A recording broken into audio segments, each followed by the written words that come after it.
Career after MBBS in 2025।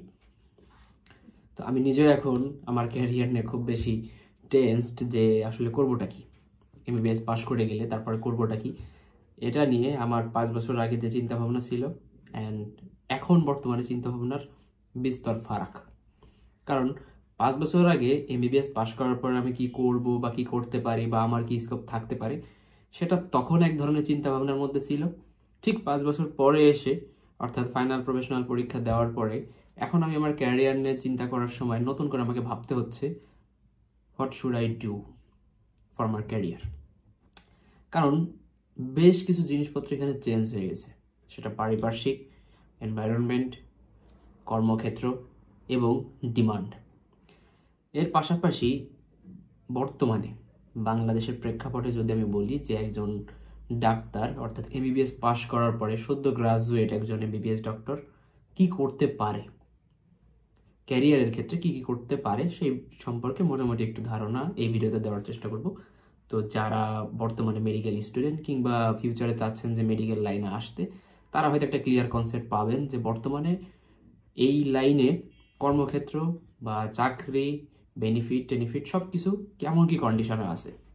তো আপনি মেডিকেলে ভর্তি হওয়ার পরে, সরকারি মেডিকেল হোক কিংবা প্রাইভেট মেডিকেল হোক, মেডিকেলে ভর্তি হওয়ার পর আপনার জার্নিটা শুরু হবে ফার্স্ট ইয়ার থেকে ফাইনাল ইয়ার পর্যন্ত, টোটাল 5 বছর। এর মধ্যে আপনি 4টা প্রফেশনাল পরীক্ষা দিবেন। 4টা প্রফেশনাল পরীক্ষা পাশ করার পরে আপনি নর্মালি এমবিবিএস ডাক্তার হিসেবে স্বীকৃতি পাবেন। এবং এমবিবিএস অর্থাৎ ফাইনাল প্রফেশনাল পরীক্ষা পাস করার পরে আপনাকে 1 বছরের ইন্টার্নশিপ কমপ্লিট করতে হবে। তারপরে আপনি একজন প্রফেশনাল ডক্টর হিসেবে বিএমডিসির লাইসেন্সে বাংলাদেশে আপনি ডক্টরি করতে পারবেন অ্যাজ এ প্রফেশন। তো কি করবেন? ধরেন আপনি এই মুহূর্তে এমবিবিএস পাস করে গেছেন, নাও আপনার আর কোনো কিছু বাকি নাই, অর্থাৎ আপনার এমবিবিএসও কমপ্লিট, ইন্টার্নশিপও কমপ্লিট।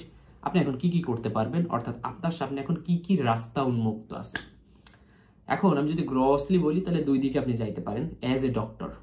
সেটা হলো একটা হলো এডুকেশনাল পারপাসে, আর একটা হইলো প্রফেশনাল পারপাসে, অর্থাৎ আপনি একজন ডক্টর হিসেবে আপনি প্র্যাকটিস করবেন আর কি।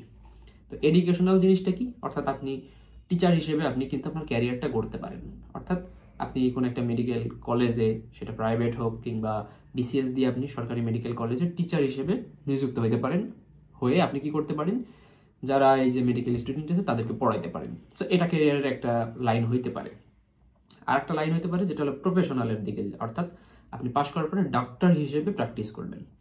এখন এর মধ্যেও বিভিন্ন দিকে আপনি যাইতে পারেন, অর্থাৎ পাশ করার পরে যেহেতু আপনি ডক্টর, সেহেতু আপনি পোস্ট গ্রাজুয়েশনের জন্য যাইতে পারেন। এরপরে আপনি বিভিন্ন রকম স্পেশাল যে ট্রেনিংগুলো আছে সেইগুলোর জন্য যাইতে পারেন।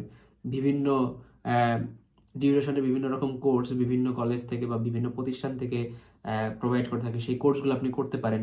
কোনো একটা হাসপাতালের কোনো একটা স্পেশাল ব্রাঞ্চের উপরে আপনি কোনো একটা কোর্স করতে পারেন।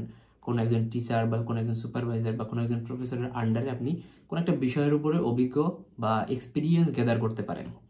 তো এই জিনিসগুলো আসলে বিভিন্ন পার্সপেক্টিভে বিভিন্ন ধাপে ধাপে আমরা একটু ডিটেলস আলোচনা করি। ধরেন আপনি এমবিবিএস পাস করছেন, এখন আপনি পোস্ট গ্রাজুয়েশন করতে চান। এখন বাংলাদেশ থেকে একজন এমবিবিএস ডাক্তার পোস্ট গ্রাজুয়েশন করতে হলে সে কি কি ধরনের এক্সাম সামনে ফেস করবে সেই সম্পর্কে যদি একটু মোটা দাগে বলি, তাহলে ধরেন আপনি এফসিপিএস এর জন্য যাইতে পারেন। এরপরে যে রেসিডেন্সি পরীক্ষাগুলো আছে, বিএসএসএমইউ এর যে আন্ডারে যে রেসিডেন্সি পরীক্ষাগুলো আছে সেগুলোর জন্য আপনি যাইতে পারেন, যেগুলোর আমরা এমএস বা এমডি এরকম নামে আর কি জানি। তো এই টাইপের পরীক্ষা আপনি দিতে পারেন বাংলাদেশের স্বীকৃত পোস্ট গ্রাজুয়েশন ডিগ্রি হিসেবে। এর পাশাপাশি আপনি বিভিন্ন রকম ডিপ্লোমা করতে পারেন, সেটা বেসিক সাবজেক্টের উপরও হইতে পারে বা অন্যান্য কোনো সাব ব্রাঞ্চ বা কোনো একটা সাবজেক্টে সাব ব্রাঞ্চে আপনি কি ডিপ্লোমা করতে পারেন। সো এই জিনিসগুলো হলো আবার বিভিন্ন প্রতিষ্ঠান থেকে দিয়ে থাকে যে এইগুলোর উপর আপনি ডিপ্লোমা করতে পারেন। এখন এইগুলোর ডিউরেশনগুলো হয় বিভিন্ন রকম। ধরেন আপনি এফসিপিএস করতে চান, তো এফসিপিএস এর জন্য অবভিয়াসলি আপনাকে 5 বছর সময় দিতে হবে, অর্থাৎ এফসিপিএস এর ডিউরেশন 5 বছর। আপনি যে রেসিডেন্সি পরীক্ষাগুলোর কথা বললাম এমএস বা এমডি, এটার জন্য আপনাকে 5 বছর। আর যেগুলো আছে যে ডিপ্লোমা টাইপের, সেগুলো 2 বছর থেকে 3 বছর বা কোনোটা 4 বছর। এগুলোর আবার ভেরিয়েশন আছে আর কি, অর্থাৎ এক একটা কোর্সের এক এক ধরনের ডিউরেশন থাকে আর কি। তো এইগুলো হলো পোস্ট গ্রাজুয়েশন, অর্থাৎ যেটা আপনার নামের পাশে একটা, মানে আপনার তো নামের পাশে ডক্টর বা এমবিবিএস থাকবেই, তার পাশাপাশি আপনি এইগুলো একটা ডিগ্রি বা স্টেপ আপ একটা মর্যাদা হিসেবে আপনি এগুলো অ্যাড করতে পারবেন আপনার নামের সাথে সাথে। সো আপনারা হয়তো অনেকেই দেখছেন যে বিভিন্ন ডাক্তারের নেম প্লেটের নিচে এই জিনিসগুলো লেখা থাকে। সো এই জিনিসগুলো আপনি পোস্ট গ্রাজুয়েশন হিসেবে করতে পারেন। আরেকটা কি করতে পারেন, সেটা হলো চাকরি সূত্রে, যেটা হলো বিসিএস। অর্থাৎ সরকারি চাকরির জন্য আপনি বিসিএস এক্সাম দিতে পারবেন, বিসিএস পরীক্ষায় বসতে পারবেন, যেটা আপনি ফাইনাল প্রফেশনাল পরীক্ষায় অ্যাপিয়ার করার পরেই নর্মালি আপনি বিসিএস দিতে পারবেন। বিসিএসে বসার জন্য আপনার ইন্টার্নশিপ কমপ্লিট থাকা বাধ্যতামূলক না, অর্থাৎ আপনি ইন্টার্নশিপ চলাকালীন সময় আপনি বিসিএস দিতে পারবেন। তো বিসিএস দেওয়ার পরে আপনার যখন বিসিএস এ চাকরি হবে বা আপনি একজন সরকারি চাকরিজীবী হিসেবে উপজেলায় চাকরি করতে যাবেন, অর্থাৎ আপনার যখন আর কি চাকরিটা হবে, নিবন্ধনভুক্ত হবেন, তারপরে আপনি উপজেলায় 2 বছর চাকরি করবেন। তো এই 2 বছরের মধ্যে কিন্তু আপনি আবার পোস্ট গ্রাজুয়েশনের জন্য আসতে পারবেন না। এটা একটা শর্ত আছে যে আপনি যখন উপজেলায় চাকরিরত থাকবেন বিসিএস এর জন্য, তখন কিন্তু আপনি এফসিপিএস বা এমডি এই কোর্সগুলোতে যুক্ত হইতে পারবেন না। সো এটা কিন্তু মাথায় রাখতে হবে আর কি। তো এরপরে আপনি ওখানে এসে যুক্ত হতে পারবেন, যেটার বা যেই কলেজে বা যেই অধ্যাপকের বা যেই প্রফেসরের আন্ডারে আপনাকে দেওয়া হয়, আপনি সেই কলেজে তখন প্র্যাকটিস বা ট্রেনিং করতে পারবেন আর কি। এখন এই যে এফসিপিএস বা এমডি, এইগুলোতে আপনাকে নির্দিষ্ট সময়ে বা নির্দিষ্ট বলা যায় যে প্রতি মাসে মাসে একটা নির্দিষ্ট পরিমাণ ভাতা দেয়, অর্থাৎ আপনাকে একটা বেতন দিবে আর কি। এটা নিয়ে অনেক আন্দোলন চলতেছে রিসেন্টলি, মানে বেতন বাড়ানোর জন্য। তো 35,000 টাকার মতো করা হয়েছে এখন বর্তমানে। তো এটাই এখন 2025 সালে এই 35,000 টাকার বেতনটাই আছে। আর বিসিএস এর যে গ্রেডের যে বেতন, সেটা বিসিএস এর মতোই দিবে, অর্থাৎ সরকারি চাকরির যে নবম স্কেলের যে মানে স্যালারি, সেটা আপনাকে বিসিএস যদি আপনি ক্যাডার হন সেক্ষেত্রে আপনি ওই স্কেলের বেতনটা পাবেন। তো এই হয়ে গেল বিসিএস এবং পোস্ট গ্রাজুয়েশন রিলেটেড, যেটা বাংলাদেশের মধ্যে স্বীকৃত। এখন এর পাশাপাশি কিন্তু আপনি বাংলাদেশের বাইরের দেশের যে পোস্ট গ্রাজুয়েশন ডিগ্রিগুলো আছে সেগুলোর জন্যও কিন্তু আপনি পরীক্ষা দিতে পারবেন। তো এখন বর্তমানে 2025 সালে সব থেকে পপুলার যে পোস্ট গ্রাজুয়েশন ডিগ্রিগুলো আছে বাইরের দেশের, সেগুলো হলো রয়্যাল কলেজ ডিগ্রি, অর্থাৎ ইউকে বা ইংল্যান্ডের যে রয়্যাল কলেজ, সেখান থেকে যেই পোস্ট গ্রাজুয়েশন ডিগ্রিগুলো আছে এমআরসিপি, এমআরসিএস, এমআরসিওজি, এই ডিগ্রিগুলো এখন বর্তমানে অনেক বেশি পপুলার। এই 2025 সালে এইগুলোর প্রতি মানুষের একটা ঝোঁক এখন বেশি। কিন্তু মজার বিষয় হলো এই ডিগ্রিগুলো বাংলাদেশে স্বীকৃত না। অর্থাৎ আপনি এমআরসিপি কমপ্লিট করেছিলেন, ওটারও মেয়াদ 5 বছর বা ওটা 2 বছরের মধ্যে কমপ্লিট করেছে, ওটার আবার অনেক স্টেপ বাই স্টেপ কথাবার্তা আসে। তো ওইটা আমি এখন আর এই ভিডিওতে ডিটেলস বলতে চাচ্ছি না। তো ওইগুলো করার পরে কিন্তু আপনি ওইটা বাংলাদেশে আপনি ইউজ করতে পারবেন না, বা ওইটাকে আপনাকে বাংলাদেশ থেকে স্বীকৃত দেয় না। অর্থাৎ এমআরসিপিও দেয় না, এমআরসিএস বা এমআরসিওজি, অর্থাৎ আপনি যদি মেডিসিনের দিকে যান তাহলে এমআরসিপি, যদি সার্জারিতে যান এমআরসিএস, যদি গাইনি থেকে যান তাহলে এমআরসিওজি। বাট এগুলো বাংলাদেশে ওরকম স্বীকৃত না, অর্থাৎ এই ডিগ্রিটা বাংলাদেশ সরকার স্বীকৃতি দেয়নি। তো যার কারণে বাংলাদেশ থেকে যে 2টা ডিগ্রি স্বীকৃতি দেয় সেটা হলো এফসিপিএস, আর যেটা আছে রেসিডেন্সি যে এমডি বা এমএস, আর ডিপ্লোমার যে কোর্সগুলো আছে এইগুলো স্বীকৃতি দেয়, এবং এইগুলো আপনার নামের পাশে ইউজ করতে পারবেন। এরপরে তো গেল পোস্ট গ্রাজুয়েশনের কথাবার্তা, বিসিএস এর কথাবার্তাও বললাম। এর পাশাপাশি ধরেন আপনি পোস্ট গ্রাজুয়েশন করতে চান না, আপনি একজন এমবিবিএস ডাক্তার, আপনি পোস্ট গ্রাজুয়েশন করবেন না, আপনি কোনো রেসিডেন্সি এক্সামও দিবেন না, বা আপনি ওভারসিজ বা বাইরের দেশের কোনো লাইসেন্স বা কোনো পোস্ট গ্রাজুয়েশন ডিগ্রির জন্য যাচ্ছেন না, আপনি দেশেই থাকতে চান, কিন্তু আপনি শুধু এমবিবিএস ডিগ্রিটা নিয়েই কাজ করতে চান। সেক্ষেত্রে আপনি কি কি অপশন আপনার হাতে আছে? তো এই ক্ষেত্রে আপনার হাতে বেশ কয়েকটা অপশন আছে। যে আপনি শুধু একজন এমবিবিএস পাস করা ডাক্তার, তো সেক্ষেত্রে আপনি কি কি করতে পারেন? সেক্ষেত্রে হলে আপনি জেনারেল প্র্যাকটিস করতে পারেন, যেটাকে আমরা বলি জিপি। অর্থাৎ জেনারেল প্র্যাকটিশনার হিসেবে আপনি যে কোনো জায়গায়, সেটা হইতে পারে আপনার নিজের করা কোনো চেম্বার, আপনার বাড়ির মধ্যে আপনি যদি চেম্বার করেন তাতেও কোনো সমস্যা নেই। অর্থাৎ আপনার নিজের বাসায় যদি একটা চেম্বার করে আপনি রোগী দেখতে চান, দেখতে পারবেন, যদি আপনার বিএমডিসি লাইসেন্স থাকে। অর্থাৎ আপনি পাস করার পরে অবশ্যই আপনাকে বিএমডিসি লাইসেন্স নিতে হবে। লাইসেন্স নেওয়ার পরে আপনি কি কি করবেন সেটা আমি বলতেছি আর কি। তো আপনি যে কোনো জায়গায় ডাক্তারি করতে পারবেন, বা যে কোনো জায়গায় বসে আপনি রোগী দেখতে পারবেন, এটা আপনার রাইট। যে কোনো ক্লিনিকে বলেন, যে কোনো হাসপাতালে বলেন, উপজেলায় বলেন, বা যে কোনো ফার্মেসিতে বসেও আপনি রোগী দেখতে পারবেন। এটা নিয়ে কোনো বাধ্যবাধকতা নাই যে আপনাকে এটা করা যাবে না। জাস্ট আপনার বিএমডিসির রেজিস্ট্রেশন নাম্বার থাকতে হবে বা একটা লাইসেন্স থাকতে হবে, এবং আপনি যে এমবিবিএস পাস করছেন সেটা একটা রেজিস্ট্রেশন নাম্বার থাকে, সেইটা থাকলেই এনাফ। আপনি বাংলাদেশের যে কোনো প্রান্তে যে কোনো জায়গায় বসে রোগী দেখতে পারবেন, এটা আপনার রাইট। এবং আপনি যদি একজন এমবিবিএস ডাক্তার, এমবিবিএস ডাক্তার হিসেবে আপনি একটা মিনিমাম চার্জ করতে পারবেন, যেটা 500 টাকা। তো যাদের ডিগ্রি থাকবে তারা যে কোনো অ্যামাউন্ট, অর্থাৎ বিশেষজ্ঞ যেটা যাদেরকে আমরা বলি, যে যাদের এফসিপিএস বা এমএস বা এমডি এইগুলো আছে, তারা কিন্তু তাদের যে ইয়েটা অর্থাৎ ফি, সেটা তারা নিজেরা নির্ধারণ করতে পারে। একজন এফসিপিএস কমপ্লিট করে কোনো একজন ডাক্তার যদি বলে যে আমি 2000 টাকা ফি নেব, সে সেটা দাবি করতে পারে, কারণ সে একজন বিশেষজ্ঞ হিসেবে এই দাবিটা করতেছে। তো তার ক্ষেত্রে এটার কোনো বাধ্যবাধকতা নাই সে কত টাকা ফি নিবে। কিন্তু একজন এমবিবিএস ডাক্তারের ক্ষেত্রে নর্মালি 300 বা 400 বা 500 এই রেঞ্জের মধ্যে হয়ে থাকে, বা এইরকম ফি নর্মালি সে দাবি করতে পারে একজন জেনারেল ডক্টর হিসেবে বা একজন জেনারেল প্র্যাকটিশনার হিসেবে। তো এটা তো গেল একজন জিপি হিসেবে আপনি কাজ করতে পারেন। আর কি করতে পারেন? আর করতে পারেন বিভিন্ন ক্লিনিকে আপনি মেডিকেল অফিসার হিসেবে কাজ করতে পারেন, অথবা আরএমও হিসেবে কাজ করতে পারেন, বা বিভিন্ন হাসপাতালে সিএ হিসেবে কাজ করতে পারেন, বা রেজিস্ট্রার হিসেবে কাজ করতে পারেন। তো এইগুলা কিন্তু আপনার ক্লিনিক্যাল সাইটের কথাবার্তা, যে আপনি কোনো একটা হাসপাতালের কোনো একটা ডিপার্টমেন্টের আন্ডারে ক্লিনিক্যাল পারপাসে সেখানে কাজ করবেন, অর্থাৎ সেখানে ডিউটিরত ডক্টর হিসেবে আপনি সেখানে কাজ করতেছেন কোনো একটা হাসপাতাল, কোনো একটা মেডিকেল কলেজ বা কোনো একটা ক্লিনিকের আন্ডারে। অর্থাৎ সেখানে আপনি মেডিকেল অফিসার অথবা আরএমও অথবা সিএ এই হিসেবে আপনি কাজ করতে পারেন। মেডিকেল অফিসারদের বেতনটা একটু কম থাকে, আরএমওদের বেতনটা একটু বেশি থাকে, সিএদের বেতনটা আর একটু হাই থাকে। ঠিক আছে? তো এইখানে প্রত্যেকটা স্টেপে ওয়ার্কলোড বেশি থাকে। যেমন ধরেন একজন আরএমও সে থাকে নর্মালি সিএর আন্ডারে, এবং এই আরএমও এর আন্ডারে থাকে এমওরা, অর্থাৎ মেডিকেল অফিসার আরএমও এর আন্ডারে থাকে, আরএমও এরা সিএর আন্ডারে থাকে। আর এই সিএদেরকে আমরা নর্মালি রেজিস্টার বা এই জিনিসগুলোর মধ্যে একই গোত্রের মধ্যে আর কি আমরা রাখার চেষ্টা করি। তো এই হলো আপনি এই লাইনেও আপনি মানে কাজ করতে পারেন। আর একটা অপশন হইলো যে আপনি পুরো প্রফেশন থেকে বের হয়ে আসতে পারেন, সেটা আপনার ব্যক্তিগত বিষয়, যে আপনি ডক্টর বাট আপনি ডক্টরিটা কন্টিনিউ করতেছেন না, এর পাশাপাশি আপনি যে কোনো বিজনেস বা আপনার যেটা ভালো লাগে আপনি সেটা করতে পারেন। এর পাশাপাশি আপনি সব কিছুর মধ্যেই যুক্ত থাকতে পারেন, সেটা অনলাইন টিচিং হোক, অনলাইন বিজনেস হোক, যে কোনো প্রফেশন হোক, আপনি যে কোনো কিছুতে আপনি প্রফেশনটা সুইচ করতে পারেন।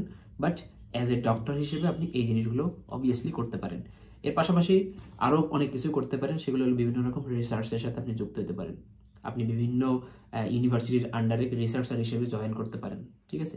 সেখানেও আপনার অনেকগুলো সুযোগ আছে। তো বাংলাদেশের পার্সপেক্টিভে বর্তমান প্রেক্ষাপটে চাকরির বাজারে এবং কর্মসংস্থানের উপরে ভিত্তি করে এখন ডক্টররা কি করতেছে, পাশ করার সাথে সাথেই যারা বাংলাদেশে থাকতে চায় তারা বিসিএস এর জন্য প্রিপারেশন নিতেছে, বিসিএস এর পাশাপাশি তারা পোস্ট গ্রাজুয়েশনের জন্য প্রিপারেশন নিতেছে, যেটা এফসিপিএস বা রেসিডেন্সি যে পরীক্ষাগুলো আছে এইগুলোর জন্য নর্মালি প্রিপারেশনটা নিয়ে থাকে আর কি, যারা বাংলাদেশে ক্যারিয়ার করতে চায়। আর যারা চায় যে না আমি শুধু এমবিবিএস ডিগ্রিটা নিয়ে আমি জেনারেল প্র্যাকটিস করব, সো তারা দেখা যায় যে বিভিন্ন হাসপাতালের আন্ডারে হতে পারে, সেটা ঢাকা মেডিকেল কলেজ হতে পারে, সেটা বিএসএসএমইউ অথবা সেটা বারডেম। তো সেইখানে যে তারা কি করতেছে, সেখানে যে কোনো একটা সাব ব্রাঞ্চের উপরে তারা একটা স্পেশাল ট্রেনিং নিতেছে। ঠিক আছে?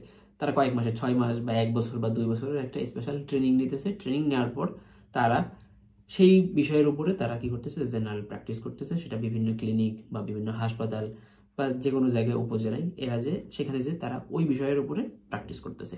এই জিনিসটা নর্মালি এখন খুব পপুলার, বা এই জিনিসটা এখনো চলমান আর কি। এর পাশাপাশি আর কি করতেছে, বাইরের দেশের অর্থাৎ রয়্যাল কলেজ ডিগ্রির কথা যেটা বললাম, যে এমআরসিপি, এমআরসিএস, এমআরসিওজি এইগুলোর জন্য এখন সবাই পড়াশোনা করতেছে, বা এই ডিগ্রিগুলো এখন বেশ অ্যাভেলেবেল হচ্ছে। কারণ যত বেশি মানুষ কোনো একটা ডিগ্রির পিছনে যাবে, ডিগ্রি সম্পর্কে আসলে মানে তত বেশি জানা যায় আর কি। তো একটা জিনিস যত বেশি সবার মধ্যে কমন হইতে থাকে, তো মানুষের ওইটার প্রতি একটা এক্সপিরিয়েন্স আসতে থাকে, এবং ওইটা সম্পর্কে মানুষ তখন পর্যাপ্ত গাইডলাইন পায়।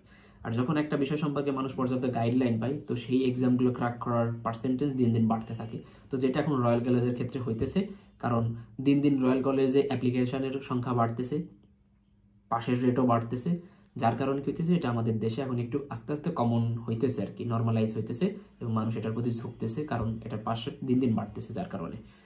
এর পাশাপাশি আরেক গ্রুপের লোকজন আছে যারা পুরো বাংলাদেশ থেকে পাশ করবে, পাশ করার পর বাংলাদেশ থেকে বের হইতে চাচ্ছে, অর্থাৎ after MBBS they wanna leave this country, they do not stay in Bangladesh. So তারা কি করতেছে, সো তারা নর্মালি 3টা দেশকে প্রেফার করে থাকে, এক ইউকে, ইউএসএ এবং অস্ট্রেলিয়া। ইউকের জন্য প্লাব বা ইউকেমেলে, ইউএসএ এর জন্য ইএসএমএলই এবং অস্ট্রেলিয়ার জন্য এএমসি। এই 3টা এখন বর্তমানে পপুলার। এর পাশাপাশিও কিন্তু বর্তমানে মিডল ইস্টের যে কান্ট্রিগুলো আছে, কাতার বলেন, সৌদি আরব বলেন বা দুবাই বলেন, এইখানে যাওয়ার জন্য কিন্তু এখন মানুষ অনেক চেষ্টা করতেছে, মালয়েশিয়ার জন্য চেষ্টা করতেছে, পার্শ্ববর্তী দেশ যেমন ভুটান বা নেপাল, এইসব জায়গায় যাওয়ার জন্য এখন মানুষ অনেক বেশি চেষ্টা করতেছে, কারণ তারা বাংলাদেশ থেকে শিফট করে বাইরের দিকে যাওয়ার চেষ্টা করতেছে। তার পিছনে অনেক রিজন আছে। একে তো বাইরের দেশের লাইফস্টাইল অনেক ভালো, স্যালারি ব্যাকআপ ভালো, এবং ওখানকার লাইফস্টাইলের সাথে সাথে ডক্টরদের মূল্যায়নটাও ভালো। আর ইন বাংলাদেশ চিত্রটা টোটালি ভিন্ন, এখানে সবাই ডাক্তার হইতে চায়, অর্থাৎ ডিএমএফ থেকে শুরু করে ম্যাথস বলেন, ডিএমএফ বলেন, নার্স বলেন, সাধারণ পাবলিক সবাই ডাক্তার হইতে চায়। অর্থাৎ এরা সবাই স্পেশালিস্ট। নামের আগে ডাক্তার বসানোর জন্য সবাই এখানে যুদ্ধ করতেছে। অ্যাকচুয়ালি যারা ডাক্তার তারা কোনো ভ্যালুই পাইতেছে না অনেক ক্ষেত্রে, এবং দেখা যায় যে তারা অনেক হীনমন্যতায় ভুগতেছে এবং তারা কর্মক্ষেত্রে আনসেফ। এবং বেতনের কথা তো বাদই দিলাম। একজন পোস্ট গ্রাজুয়েশনের ক্যান্ডিডেট বা একজন পোস্ট গ্রাজুয়েশনের যে প্রার্থী, তারা যে পরিমাণ বেতন পায় অন্যান্য দেশের তুলনায় সেটা খুবই নগণ্য। এখন আরও পার্সপেক্টিভ চিন্তা ভাবনা করলে পরে এখনকার বর্তমান ডাক্তার তার কর্মক্ষেত্রেও বা কর্মস্থলেও এত বেশি সেফ না। যে কোনো সময় তাদের উপর আক্রমণ হইতেছে, যে কোনো সময় তারা মারধর খাইতেছে, অনেক সময় খুনও হয়ে যাইতেছে। সো যেইখানে আপনি এত কষ্ট করে পড়াশোনা করতেছেন, যেই ডিগ্রির জন্য আপনার দিন রাত এক করে পড়াশোনা করতেছেন, তারপরে যদি আপনার অবস্থা এই হয়, আর চাকরির বাজারের কথা তো বাদই দিলাম, মানে একটা চাকরির জন্য এখন হন্যে খুঁজে বেড়ানো লাগতেছে। নর্মাল এই মেডিকেল অফিসারের জন্য যে জব, সেই জবগুলোর জন্য মানুষজন এখন মানে একটা পোস্টের এগেনস্টে দেখলে 10-12টা অ্যাপ্লিকেশন আসতেছে। সো কর্মক্ষেত্র টাফ হয়ে গেছে, কর্মক্ষেত্রগুলো কমে গেছে, কম্পিটিটর বেড়ে গেছে, যার কারণে এখন জব পাওয়া অনেক বেশি ডিফিকাল্ট হয়ে যাইতেছে এবং অনেক বেশি বেকার ডক্টরের সংখ্যা দিন দিন বাড়তেছে। সো এটা হলো বর্তমান বাংলাদেশের প্রেক্ষাপটে বর্তমান কন্ডিশন, যে কন্ডিশনের কারণে এখন অনেকেই চাচ্ছে যে এই দেশ থেকে বের হয়ে যাওয়ার, একটা ভালো একটা লাইফস্টাইলের আশায়, ভালো একটা বেতনের আশায় এবং একটা সুন্দর ভবিষ্যতের আশায় বর্তমানে ম্যাক্সিমাম ডাক্তার চেষ্টা করতেছে বাইরে শিফট করার, এবং বাইরে শিফট করার জন্য তারা বিভিন্ন দেশের প্রেফার করতেছে এবং সেই দেশের যে লাইসেন্স এক্সামগুলো আছে সেই এক্সামগুলো দেওয়ার চেষ্টা করতেছে। সো ওভারঅল এই ছিল মোটামুটি একজন ডক্টর 2025 সালে এসে এমবিবিএস পাস করার পর সে কী কী করতে পারে বা কোন দিকে যেতে পারে বা কোন দিকে গেলে সে কীরকম আউটপুট পাবে। মোটামুটি আমি একটা জাস্ট ওভারভিউ ধারণা দেওয়ার চেষ্টা করছি। এর বাইরেও আসলে অনেক ধরনের কর্মক্ষেত্রের সুযোগ আছে, অনেকেই আছে যারা একদম প্রফেশনটা থেকেই পুরোপুরি কমপ্লিট শিফট করতেছে। সো এটা ডিপেন্ড করতেছে একটা মানুষ বা একটা ডক্টর কোন সিচুয়েশনের মধ্যে আছে, তার ফ্যামিলির উপরে ডিপেন্ড করতেছে, বা সে যেই মোমেন্টের মধ্যে আছে সে কেন শিফট করতেছে, সেটা আসলে তার ব্যক্তিগত অনেক রিজনের পেছনে অনেক কিছু লুকানো থাকে। সো ওভারঅল এই ছিল আজকের এই ভিডিওটা, যে আপনি 2025 সালে এসে এমবিবিএস পাস করার পরে আপনার হাতে কী কী অপশন আছে বা আপনি কোন দিকে যেতে পারেন সবই মোটামুটি বলার চেষ্টা করছি। তারপরেও যদি আপনাদের কারো কোনো প্রশ্ন থাকে অবশ্যই এই ভিডিও নিচে কমেন্ট করতে পারেন, আমি চেষ্টা করবো আপনাদের কমেন্টের উত্তর দেওয়ার। সো আজকের ভিডিওটা এই পর্যন্তই। Thank you.